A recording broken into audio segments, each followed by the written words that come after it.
ensukuru dia mansa nyina agye atum so benum so nya hoden na special ice we can for say bomode so benum bi na ebebo ade otoa mu e de osahye mu nyina no ni nyina ya de koro no a e na fi special drink so we e kura me no e ye grape e de papa cola wa ha ene other flavors ni nyina bi wo ha se woko na market a obenya bi ato na ebia wo fridge mu abere bia nkwada no mpanyin no na manage abefie sanso and almighty this way chocolate drink and then the coffee drink eba ma yen ye the other by na se esan say ama say no ama for ye funu na nka biribi abesi kwa ye kapu nyina se obi aye funu aye tra enka ne no na I used to ham I am a ham asamatena matena ha na this time I don't ham anymore esan say this other romantic ye funu na nka ye kese na so ate aba fom sanso na need fufu so aboa me papa esan say no entena ho nche udi enche na digest sa na aduane a udi padua nipa dibia no ehse ye udi di ense se tena ho che ese du digesting tem na fi system no mu na enuanuru a nipa dua ne hia no ne sa atumi aka nit fufu semanum semadu na fufu ay krado na nit abakwa ne de ja no so de sa nyuma ku na no pay omo boa ma ye di dwumadie no abremu na ene se de ye ne da no as it is ye de beto nchen kakransa na yedi nkomo kakresan se by election ekoso ewo akweti abatu mpesua so na nti ekoba asa ni se emrase badwani a owo ho me amenu akuma Ernest ya kumi okanchire gu ya na aduane esi janso ema by election no ye ibnada ebeyi na ye beto na enra womde ne na wotweda ewo achimwanchi na niema baku bienu miense bi si wo ho a eho be hia se to bi di ho nkomo na ye pa no pomesebre ansa na generate to something else videos bebre na social media e kire se wo bra na wotweda no ekoso no NDC for wo mo pani odawma no se chairman Ewura Johnson esedun katia kan mo ho e dan se di wo manim ekọ eye na se na niema etwagu social media ande ye foni ne ye be a kire mo ahwe se de niema se kwa initially wo mo ewura ho no na eboko na so bi ahu de ye na fe niema age sesan ekora na abrante ba ko kan ho bi na dwumade ne koso no na ohye ho no Mustafa Gbande wo no eka ho bi na wokọ eye na se yen mi sane de se ye poten wo ho na fe ye hwe Mustafa so te menka me mo achi anopa yi ejosu obi ni na bibia mboko radia ya dum the radia say where the so far akwati ate say mammo as a political party election yi. Oh, I think that so far so good. They're from day one. And dreams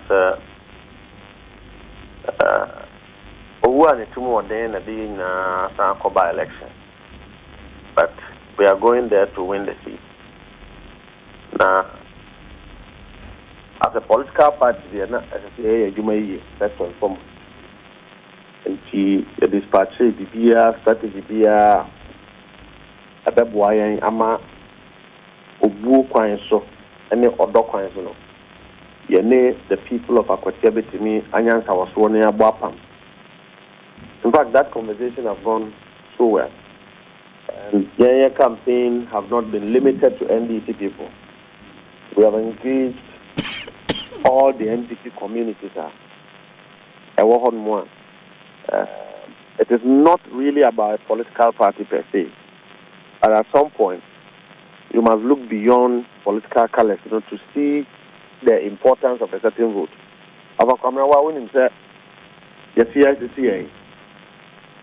One constituency cannot make the difference in parliament, unlike the previous parliament, But the difference is made. So, ideally, Akwatia President Akufo-Addo backyard. But just as they have disappointed the whole country, Akwatia was not fed. And the Ope will be yes, development will go there, but there are certain influential developments that individuals make the difference. And at this time, when MPP are co-opposition, as a kabum, now you share the bit to me here. The Numa can Yema be a bit to me up Akwatia. mabunu ye wakotia Ghana for na ye. And we needed that partnership with the people. A bit me a day in Puntujuma, at the alcohol. So that has been our campaign message. And I say so. The good news is that two candidates now every one mayor and the Akumi NMC4 NMC. I'm not at him for NDP candidates near at him. MPP candidates near at him. Omunina Swaye Constituency executive. The only difference is that Pako Awo Nimdi Sabu would know AC the Gamster on represent you or the union of the Bessie. Now, Orona lawyer Bediako. MPP candidates are almost selection on ne on to me and your campaign because Unim Kasa. And yes, a school I want could see Kasa Kradi Unim Kasa. He doesn't know how to talk. I mean, I know a guy. He's somebody I know. Onyobi Kasa. You know, so you can't, you know, what the issue also independent of to be independent of lawyer in so, but they are quick. NDC for you. He emerged out of parliamentary, you know, internal party reorganization. Yankwanko imposed on the 50% or 45 or 48%, and answer for the other side. Say Akotia, it swings.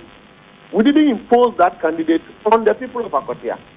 Yes, the Yankwaya primary, the most popular candidate in the NDC should emerge. It makes our work very difficult in selling the candidate. The call lawyer no a winner. He actually beat the former MP who was a parliamentary candidate in the 2024 election. And now I can say the former MP, the other contender Sanka, Obunina the lawyer Chia Omobuano, Omakabum. At the MPP side, they went and selected this guy and imposed him on the constituency. In fact, Umuawamu constituency chairman wanted to contest for the seat. I want to say the Zegunetri. Ubakaya Enya Bahama say, former MP are hon. Now and also Nyaya Obe contest. And other young people who are very qualified individuals for this purpose. MPP executive, because the party is disgruntled and disorganized, didn't want to show their weakness. They went and handpicked this guy and imposed them on their own on their own people. On the back of that, we in the NDC have demonstrated to the people of Akwatia say, one yes, ya mawasia, me monocrono. Now do ya chimney, Sabio Mampini Dada. And uko atim one more. Apart from mine, you know, a gold, a cocoa juman woman, a creajuman. And most of the settlers in Akotia, they are into farming. Now, Anadu couldn't develop one single thing in Akotia to show a legacy to his backyard. The CIA as an MPP for me and Yanka, so to speak, cannot in government politically. So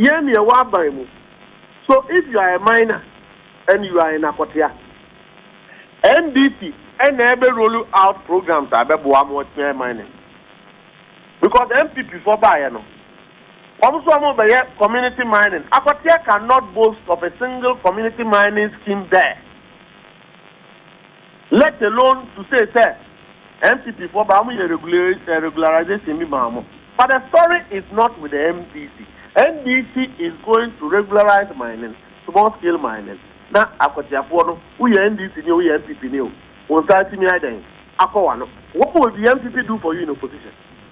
Number two, Akotia. Nanado, Abreso, and a Kokwe, you are aware. And I mention me aware. The Kumu, the backyard, went to me and Cassa. Sababia and I mean, what Kokwe, the Kumu, but my mamma ye, so many home fast. But the Mahama is saying, say, Yabe, 8 months. Kokwe, Jumano. Wo a mass spray now for them, Kupoya, you yes, the baby. Siblings are President Mahama or 30 years. Yes, the baby. At now say, fertilizer na yama wo mu in 2016 no President Akufo-Addo mu ba ya unya bi kura do wato no ye de babiem ana finance minister aka afa wo koko kuani no a udo koko a oman no bi hu fafo no so wo madu kura ye de wo nyina ba eden ebe government scholarship so na ayi President Mahama onye atimni o semuni uko semu ayo no koko ye do aduane bayre bruise but President Mahama wants to do this to every single Ghanaian odo koko nti minua enkrosa ekuomi enuwe una come de oni ese kodomo a na abaka kodom no se minua owu so ese na owu kwame asimedu ona oya minor nipa ni minor but what can he do for other minors in Akotia constituency yeah near power yeah near tiabai. The mineral resources are regulated by government. You are not our opposition, but Baumia cannot give anybody a mining right in Akotia. He has to take the Minister for Land, Honorable Amako Pibwa. So what can he do for you? Uta and Rampo, the Tiano, one call Begum. Apenyo Martin, the spokesperson for the parliamentary candidate. One did not take. In fact, of our American show. Since by-election we started here, we have been in that constituency. They know that. The MPP National Executive have never stepped there. Hey, how? I'm telling you, Eastern Regional Executives, you know, one more cop. I know, sir. Ochiribefi wo, Ochiribefi. Oh no, Ochiribefi ba politics mo da ben. Oh, because I quite remember many ni interview of here, ha many kasa of your program so of here. I no free ha no call ye. And since that many nya ni bi nti oh here adwuma. Ochiribefi is a beneficiary of circumstances in politics. He is not a political material. We all know that. How? Oh, how do you define somebody to be say or not a political material when they are political material? Yeah, what NDP, we know who operatives are in the MPP. You will nipa our MPP when they go to the ground, they see things different. They are soothsayers of politics. Just at the end, so you want NDP for them. So they are there. So, would they Ochiribefi go for Jina by this or no organize the election? Now, Odi Mustafa for that, and then Ochiribefi go organize it, he will lose abysmally. Who told you? Why do you say so? We will lose because on also on the strategy you use the idea, Juma. How do you know the strategy of the Juma? Who do you know? Okay, so Ochiribefi the year campaign channel. I mean, Kasa, you know what I'm saying is that he's part of the team. Why a year, Juma? And I'm telling you, sir, Nrape and a national organizer. General Secretary call ye. One more call ye so a year now call. Okay. It's back to all right. Year and a year for Jawa year. They have never been there to organize. In fact, 6 months running to the election, the MPP machinery broke down. No national executive went to any of the constituencies. One more year. You know, MPP for one grassroots. They haven't even been able to go to any of the constituencies to go and say to their supporters there, yeah, Pamacho. And to one of the grassroots in the Bia Omni and Kutuzumaza. So we are partnering with even the MPP grassroots because the 8 years of the MPP, no, one more youth now, and answer party for now, one more for no. They didn't help them. And that burden is on the NDC now. Say, Ghana ni Bia, Ghana ni. And the two be at the Maimuna, no problem. That burden, President Mahama as president have inherited all of these backlogs MPP have created. And you know, who Ajanka Atabia, who Ajanka Atadia near the bed, yet the show. And now, of a quadrillion to himself, Yakwe ye no mammy were ye more, who did he mean? So, of what benefit will it be, sir? Open say Kwakwaba, Abai, and Impunjuma and Nam. Namokwama will be a constituency minor. Me a mine and to squat them the Evan Twenty, Metiviani FM, but you want number 2, and me and fine yet. Marasibaja some money a year. At least, Yampa will be a Obetia Casa Chaginipa. Yampa will be a Odin be a bit to be a Wonipa. Yampa will be a Obetini and Puntunjuma, Edia Bren a man for Ewa Kotia. And that is lawyer Bediako. Mujo. Very humble guy. Wouldn't Enet Yakumipa. Okajowa interview you now. Enet Yakubi was not true. Obi Ibeka said, Oye a hand time. Such a humble young man, a very gentle, well-educated. Because Obeye be made 2 times in various educational sectors. Minimum. So these persons who compare na musifwa, as I say, who pay will be a sabio or what nimdie na ayi obetini accident ye. Ernest Yakubi was one of the most intelligent guys of the MPP. They are 8 years being in power. Ernest has several master's degree certificates. In fact, he's a former student of Manchester. Obewi, Friday before he died, he finished his exam at law school. Ernest Yakubi is a former student of Ghana Armed Forces Command for GAPC. That is where Ernest Kubi went to school.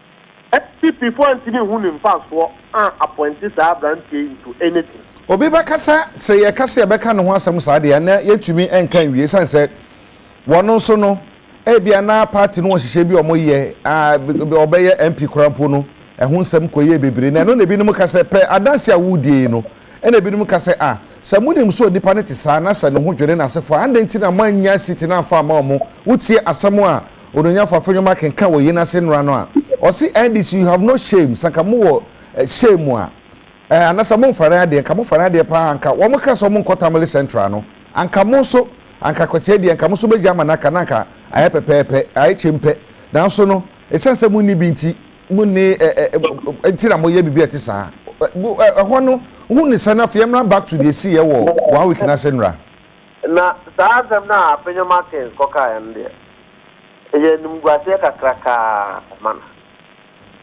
Adam said so the policies are here. Politics in our country is not run by political parties. It's run by constitutional demarcations. You think because I had a Ablekumanov. One more say Ablekumanov, who you need Papa, who won't represent one more parliament. Apenyo Martins, Futu, or representing the people of Afutu. How can you say that? Because Obie Winsino. Obie, the people of Tamale Central. Deny more representation. How did you know that the choice of the people on the ground to go and represent them in parliament will be NDC candidates? How did you know? How did you know, sir, the people of Akotia at this time, no, after Ernest Yakubi, they want a candidate that is not competent to go and represent them? How did Apenyo Martins know? The only way you can demonstrate and feel the love of the people, their mindset, what their aspirations are, and what they intended to do politically with their civil rights. Mr. Omunko Twaba, and one Ube who Nipa and Kofono efforts will call representing Wamo. There's no way in our body politics that there will be Wuntino. Political parties should forgive somebody, to forfeit it to somebody, and then the person. It's not done.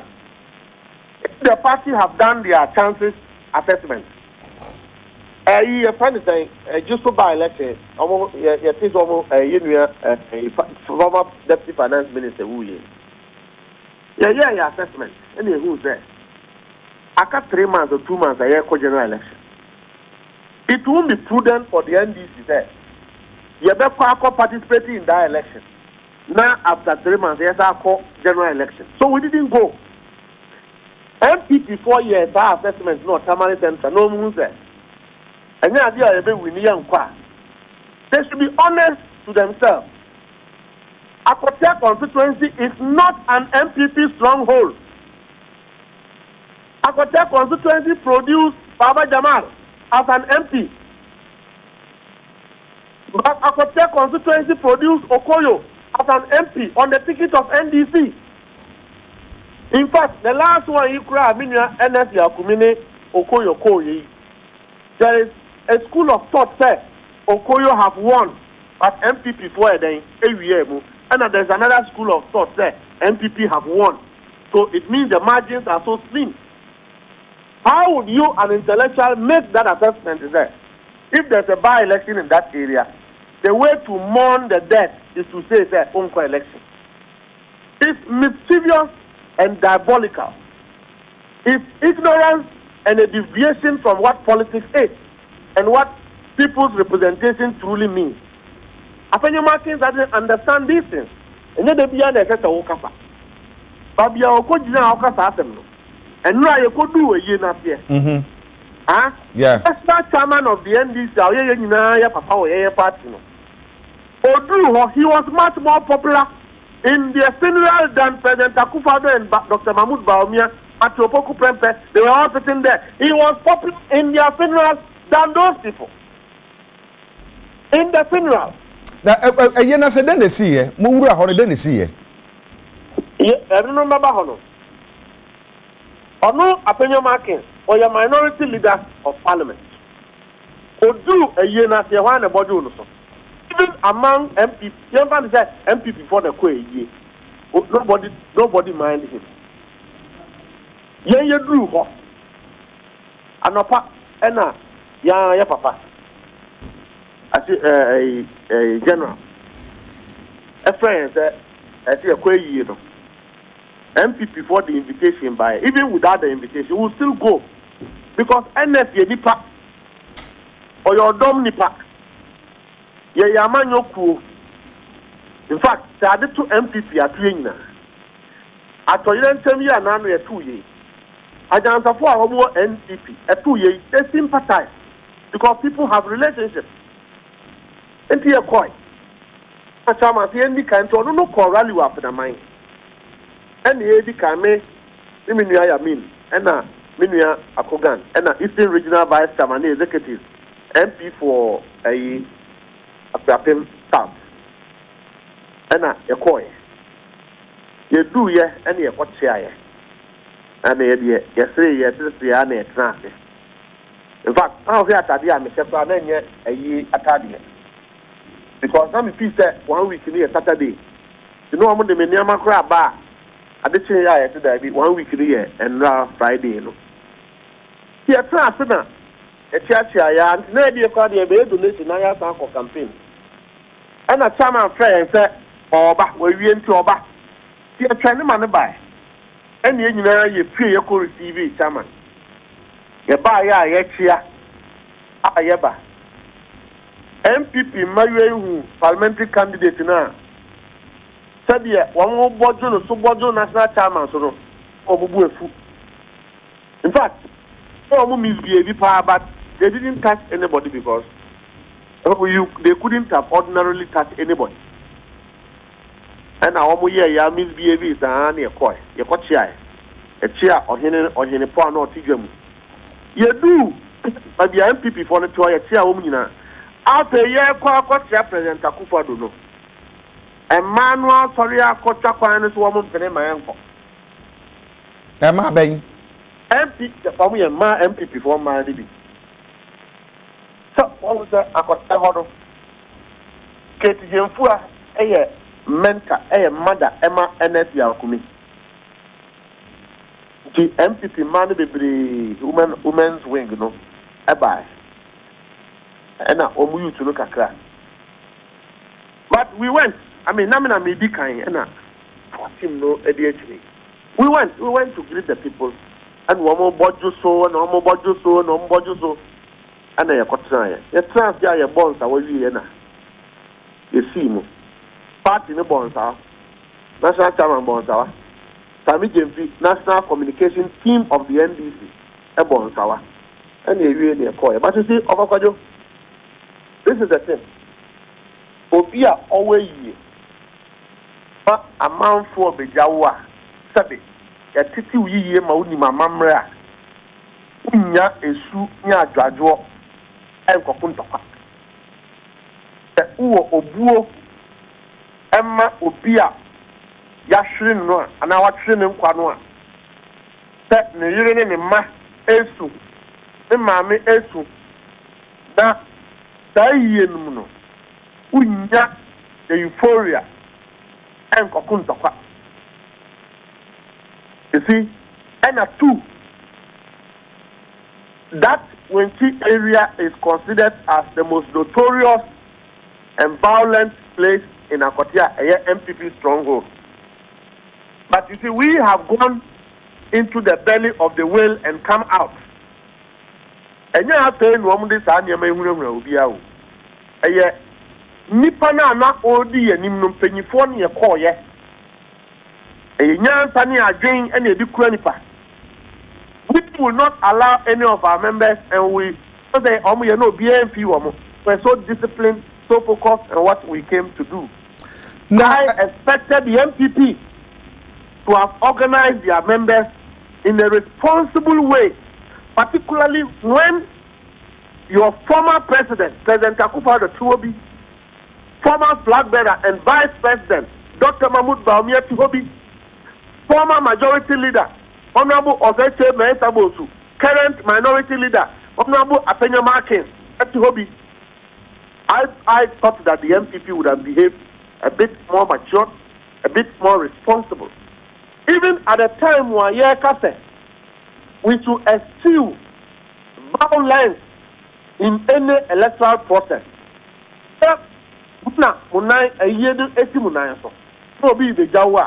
Do you have to fool in the manner they did? So one to two Mudian Mugatia in a day, Eddie Garo.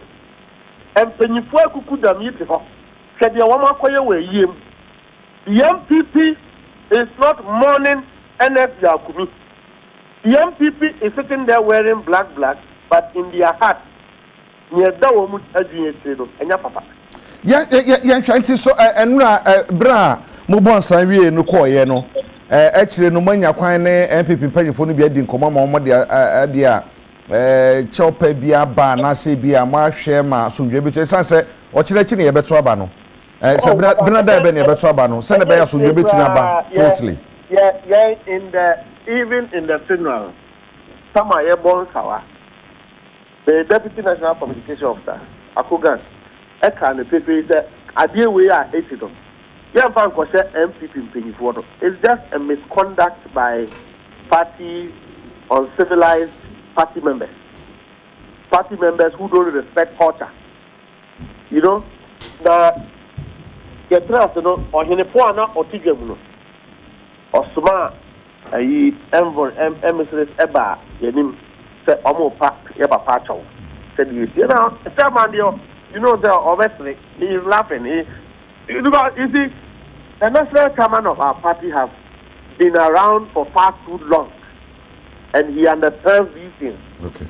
And now, managing Kuala, so we understand. Okay. MPP and Penifua, led by the General Secretary and National Organizer, actually came back, and the Eastern Regional Chairman and a former Eastern Regional Chairman, Kisi, ever part shorted the EC, and your papa. Okay. And we understand. Okay. We understand.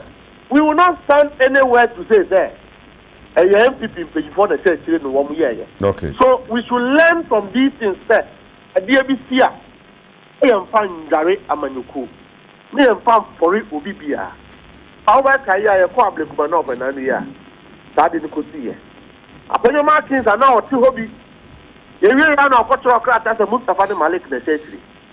That was the level of irresponsibility demonstrated by them. They want to exploit every position, every situation for politics. So we didn't do that. We accepted the apology.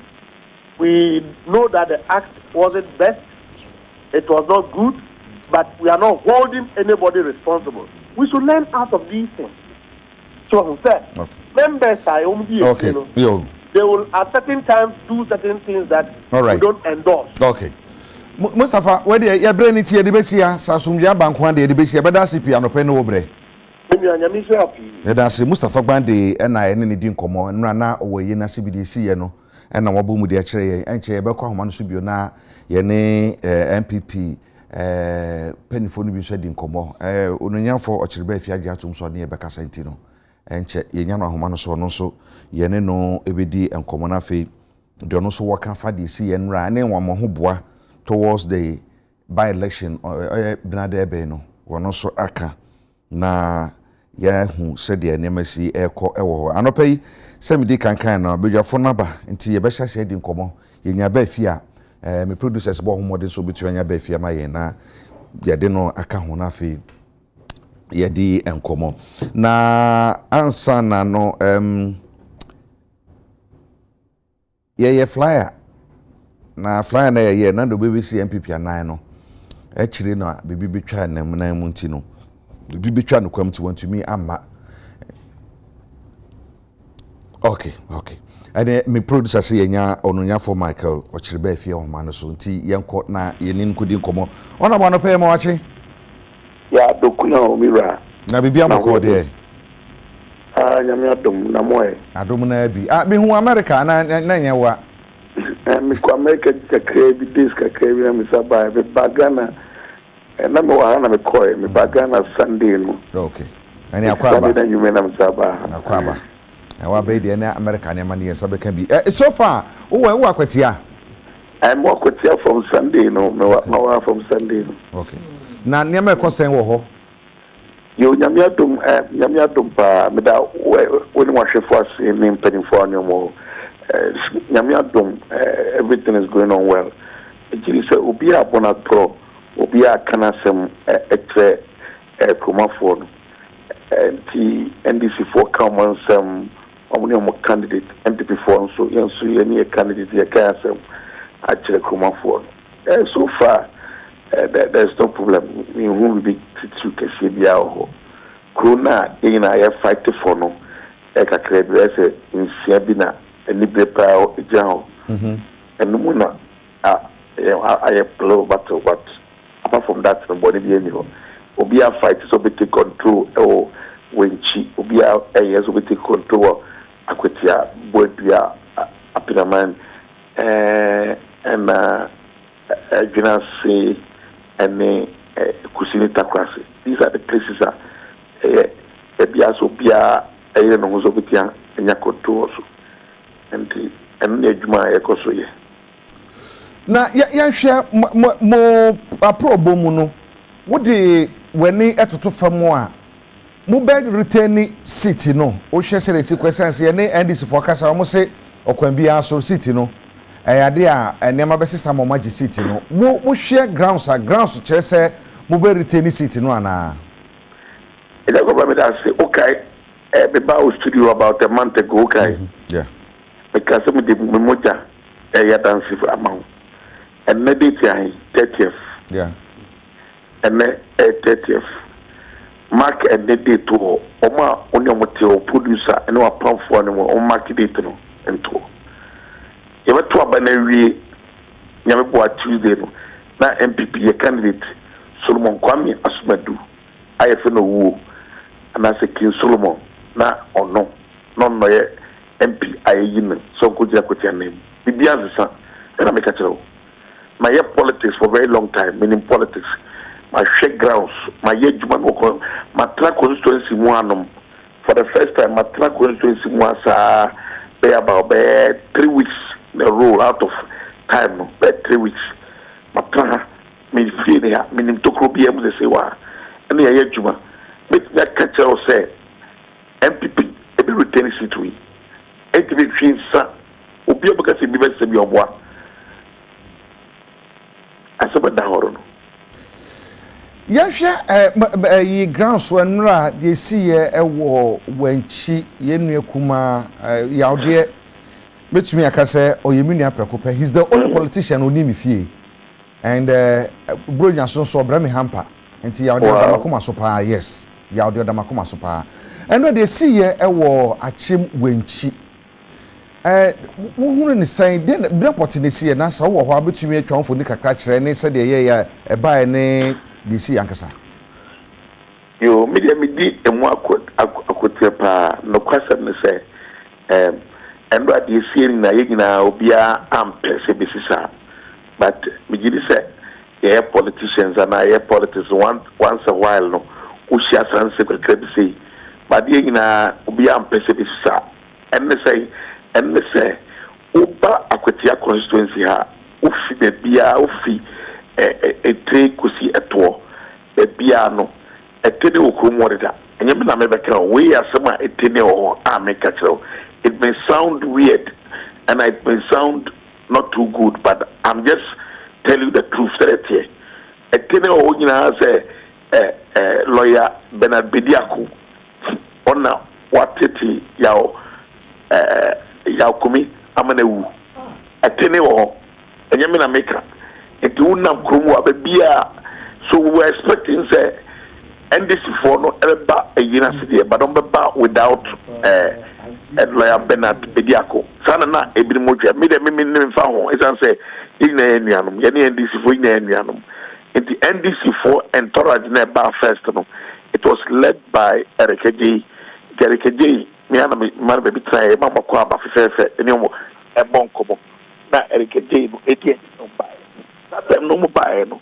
Na did they be any more? And this is what did they be any more?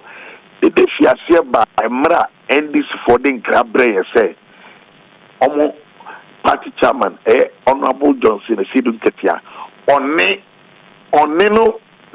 Kamono, and I say, Secretary Honorable Johnson, a Sidun Ketia, and the party when you phone in an eba, and I said, Yamba. But yet, on Bernard Bediako but not sans same way so teneo. Akwatia memu nyina say Bernard Bediako no ene atiti ya okumi no mane wuntiro.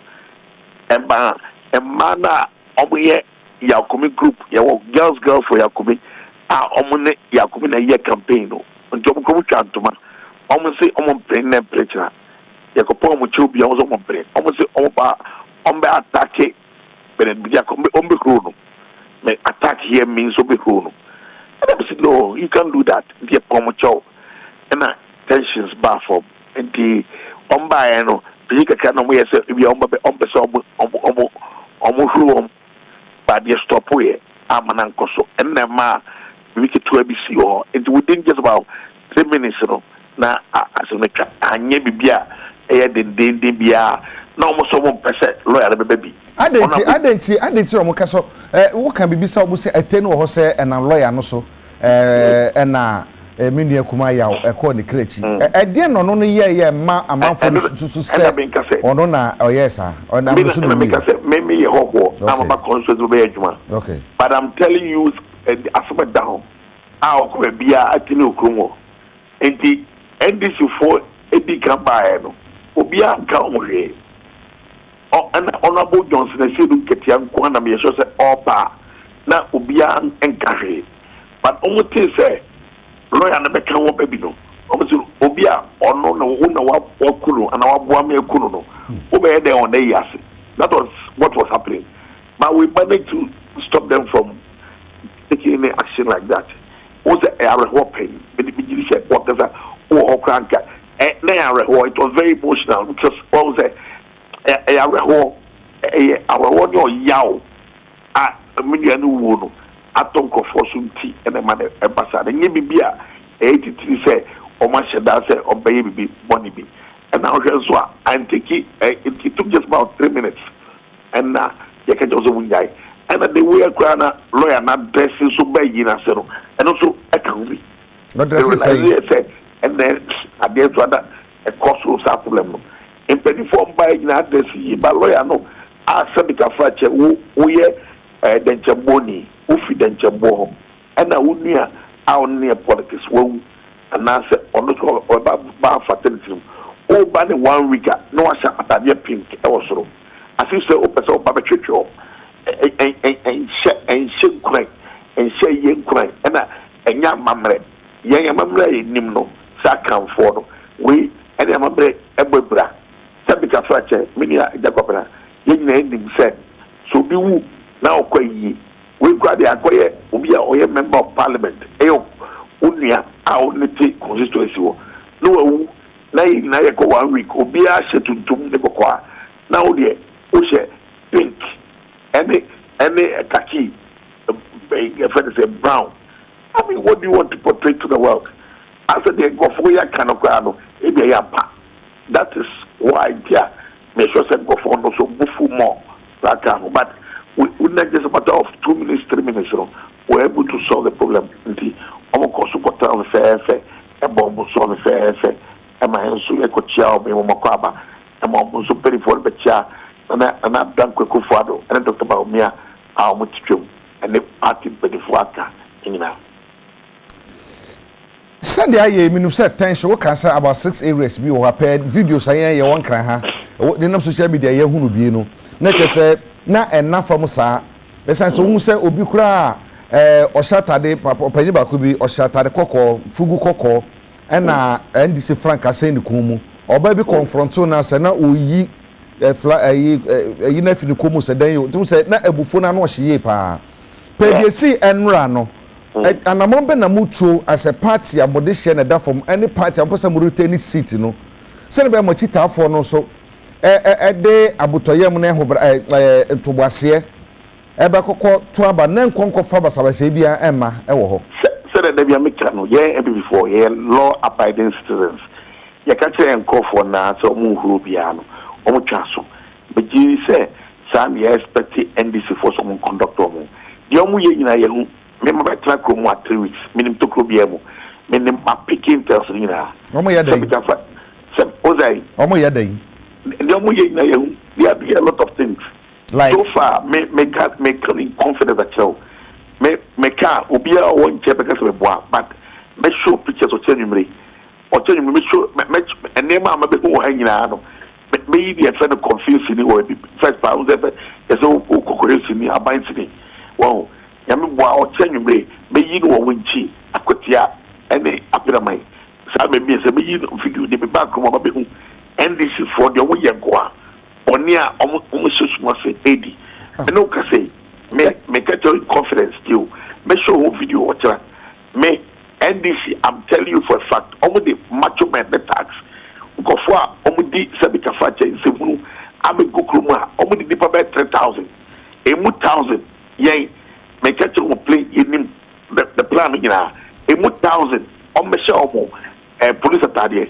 police atade number show omo thank for police for omo be 10 person every police station be and the police for planning somebody need police for trade in a bigina mensa in a bigina in Vivio not be 60 then they just Vivio back and this is for action now police for action police about enemy I'm telling you this for a fact because they say what make sure who videos what do you mean yes yeah platform your platform is super platform so pa nti no so betumi because yen wanchi ni baby aka na bia na yeri watchina e bia na yen tumi ahu bi nti ne se be ye na enkofa basabasa bia emma because e bia intel na wo no because oh as make asemo eminia ye make na say ne ya boy ho ban because we are determined MPP for ye determined say ye for macho men bia nkokokrobo aka kire me say ye determined say the Ghana police force and the Copycat studio.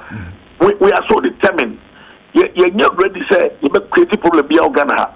In any case, Ghana democracy no is fragile. So, I'm very way a support to idea. You know, also get your pre. You know, you're copy. When we are, you know, you're copy one way. Why, maybe some when we are. Minister Kwabena. Ami chepa. Ye me to answer. Ye me ko be ni wo na nya ya. Na on kwa me ya de me nua.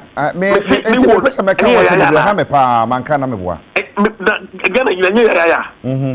Na ya ko mi ni wo no. Honorable Kofi Omane Boama. Ni wo ne de na ya say ni nya nyu. Nya ban mu ni pa for do. And so see a setting friend is fund no on bedi ne boy ye be ye man kom boy make us some be accept to say ye who say sa we have to end this for ye declare say ye go to Mali Center seat we were not expecting this among ko akotia we were not expecting them to say that but we were expecting them to be very at least be very relaxed. Say omo nye bibia gidigidi be create problems go yen person be create problems nti yes yen go Tamale Central na agwe heja na yen ya no wu ye ya kuma shishi ye no ento ye grano asaka for faba so we were prepared to prevent anything be a big mayhem or unnecessary tension. I will Ghana have you. And you say, Yako. But anything for the almost some boy brace. And the Akotia, they say, and when you break you, and when you be 12:31, and another maybe work, I mean, make call, maybe a better, make call. And when my down was out to come, maybe a mission. A quite no more yet quite a you may almost quite on what you may. I am matching me called no broadcast. Because I matching as I better say, no more yet in more baby. And that sucks, the trailers, bad 6. Make me better be a message, pictures of them, if you have that tour. And then they make catastrophe. Trailers are well low, a sea bag, police station, and that means, as you see. A coin, a cover for area be minute idea or tell us trade. I have plastic fertilizers and more any near Google any spray machines never by the side. That videos no ne pictures no unya mama anka me papa. Send mama any videos no kan.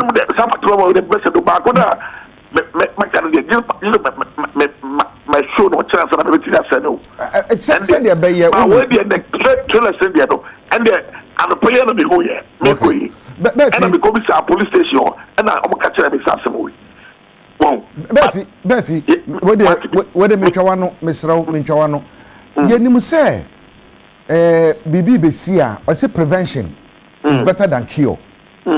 Enti when who say ye NDC for the match for be 3,000 again pakuma o. It's a police member. Police for police for now. Hono you say police for 600. Police for 600 now. 600 any I don't call it. Me pacho. For tax 1,000.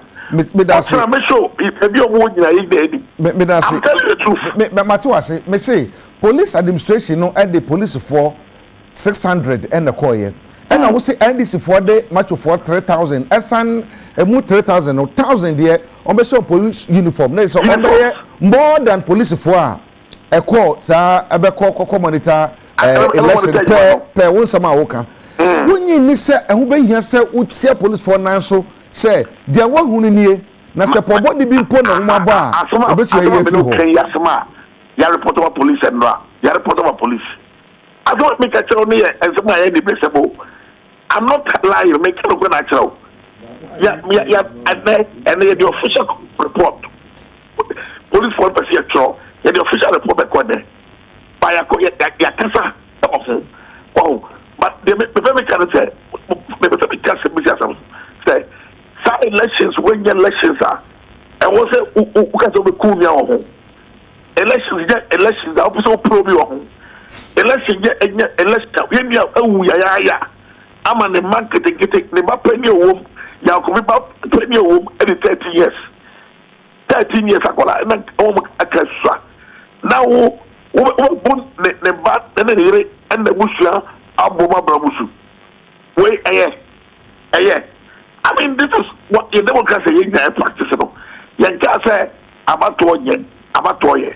But at least I was saying we are operating in a way we will say Moga Hopi.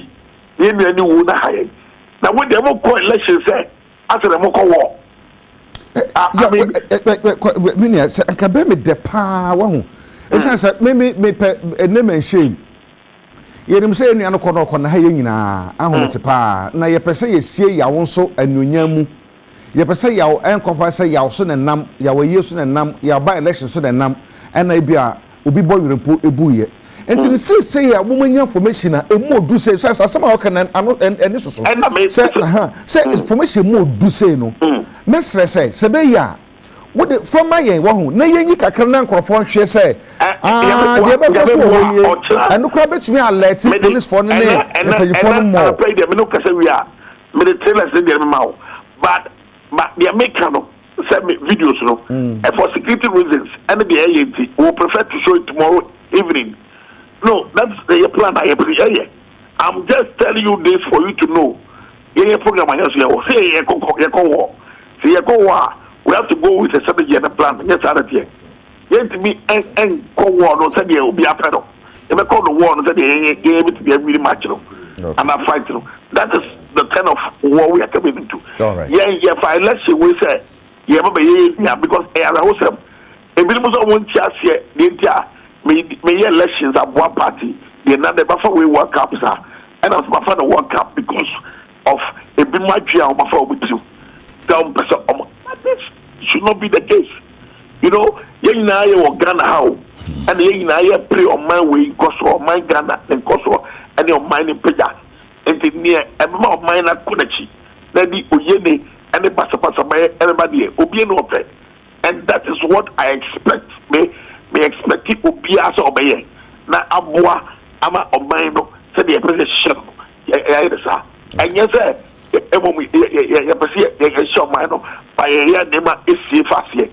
it is completely needless. And this Mamika will grant down. And this is going to be apart from a friend say.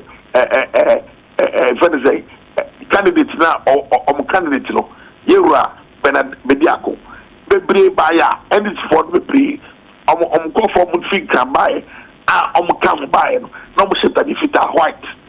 Sabika Faja, Minia, we shall say Akamemo, where am I? Where am I? Uba Wumia, where we yea and before you met Yako, Minia Kofi Wama, Kofi Omani Wama, and it Minia. A friend say, Mutana Mohammed, a Yase, near Fita. What kind of disrespect is that? You don't do this to us because, say, Bonia, who say, who advertising with tension, say, the baby, it may be cool, Is that a good thing to do? Okay. Befi, you better see. Now, Bomadia Namisanka pictures and on a videos no na yentu one mo send be your telebi no. Me ka we chat to say. Okay.